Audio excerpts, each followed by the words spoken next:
Hello, we're the fourth team and welcome. In this video, I will walk you through the complete design and simulation of a signal conditioning system for a CO2 sensor. This project was created to support Jorge Calderon, the Director of Technology at Instrumentation, Medical and Industry, who needed to integrate a newly purchased CO2 sensor from China into a monitoring system. The goal is to adapt the raw sensor signal and filter out unwanted high-frequency noise using op-amp-based circuits powered by 5 volts. And let's get started. Well, first of all, we had to do the design. We need to make a low pass filter to cut off frequencies around 50 hertz to mitigate the noise of a signal. But before that, we have to make the signal according to the specification of the client. He wanted the voltage signal to go from minus 3 volts to 3 volts, parting from minus 1 to 5 volts. We just have to bring back the signal, and it was easy because it was a linear signal, as it can be seen in this graph. And parting from that graph, we needed to make some arrangements of op-amps that would allow us to pass from 5 volts to 3 volts and from minus 1 volt to minus 3 volts. And the first solution we came up with was to create a summing amplifier, an inverting summing amplifier. So we had to pass the 5 volts entrance through, through an inverting amplifier to make it minus 5 and add 2 volts. So while passing to the summing amplifier, it will be 5 volts minus 2 volts equaling to the 3 volts we needed. And in the inverse side, it will be minus 1 volts minus 2 volts getting the minus 3. And that signal would be passing through the low pass filter. The low pass filter is a standard two node low pass filter made through the Selenium work, the method Selenium work. So we could make it easier and faster just selecting a capacitor and creating the resistance according to that capacitor. In this example, we use a capacitor of 10 nanofarads because we needed to block high frequencies. So the resistances were around 330 kilo ohms, 100 kilo ohms, and 58 kilo ohms. Well, during the design phase, we recognize the value of our sketch and to determining the correct calculations of our components. But also we know that we have to make a circuit modeling or simulation to analyze or predict the behavior of each stage before a physical construction.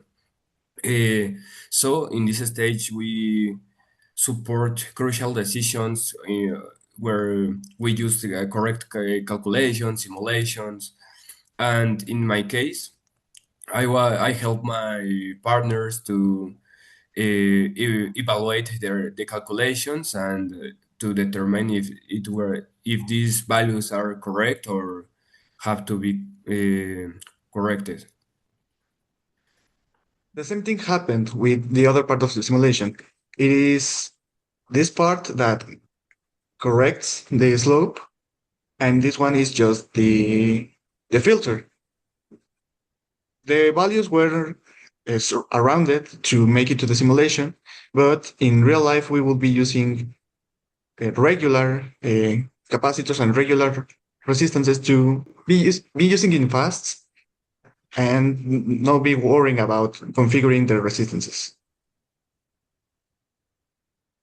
For the physical circuit, we try to translate the values we got from the simulation and the planning of the circuit and translate it into more commercially available resistances. So the values may not be exactly the same, but are close enough so that the difference that can happen are low enough that are basically relevant. Part of the requirements was to achieve 50 values in range from 1 to 50 hertz. And as we can see in the image, we tested with 1 hertz, and in the oscilloscope we can see that the signal is okay and is passing through the op amp. And in the next image, we tested with 100 kilohertz, and as we can see also in the oscilloscope, there is no signal passing through this op amp. And with this, we can conclude that our design was correct because we achieved the range from 1 to 50 hertz. First, in the simulation, we have our inverting summing amplifier being with the inputs being the 2-volt source and the -1 volt signal. -1 is just a triode. It could be any volt signal between -1 and 5, and we have it represented by an AC source. The output of the inverting summing is correct. The source is inverted, so it would be -1 volt, and the output is correct, being around -3 volts. And the other part of the simulation is the low pass filter, a second order low pass filter that would allow currents before 50 hertz. That's the cutoff frequency. So, for example, first we have a frequency of 1 kilohertz, and as we can see in the side of the graph, it doesn't let it through. But with currents below 50 hertz, it does. It matches perfectly the output with the input. Now, with around values from like 100 to 300 hertz, the output does let the signal through, but it is attenuated. It is attenuated very much, but it isn't until we reach higher values that the signal is attenuated completely. We attribute this due to the fact that we are using only a second order filter, and that would make the slope of the cutoff frequency wider, so it would let through frequencies above 50 hertz. We can conclude that this project was a success, as we could hit every mark that was specified in the document. We could also evaluate one of the graphs that were projected by the oscilloscope, and we could even also do a simulation so we could test different values for the same circuit in case we ever wanted to try a different limit. Well, also doing this practice or challenge help us to comprehend or well, well to understand or work the signal conditioning and how it solves problems by amplifying, filtering, or shifting signals. And well, I we consider that the doing this is very important for us because for us in our professional area, it's important to know how to manage or to amplify signals to work with digital systems. In this case, the low pass filter in the CO2 signal conditioning system plays an important role because it ensures the accuracy and the reliability of the sensor.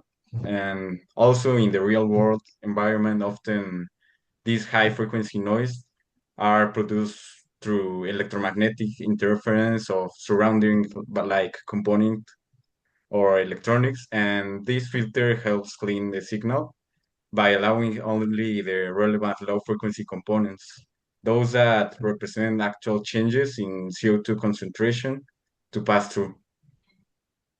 And at last, as room for improvement, we could see that while passing the correct frequencies, when it could pass them, it was with a lot of noise. We think that it might be due to the use of commercial resistances and commercial capacitors and well, other cables that might be causing some interference. But if we could make it better, we will be using potentiometers to achieve the actual resistances that we needed, or use some capacitors with better parameters, like more or less room for error. so we could make it more accurate. Thank you very much. That would be all. Thank you. Thank you.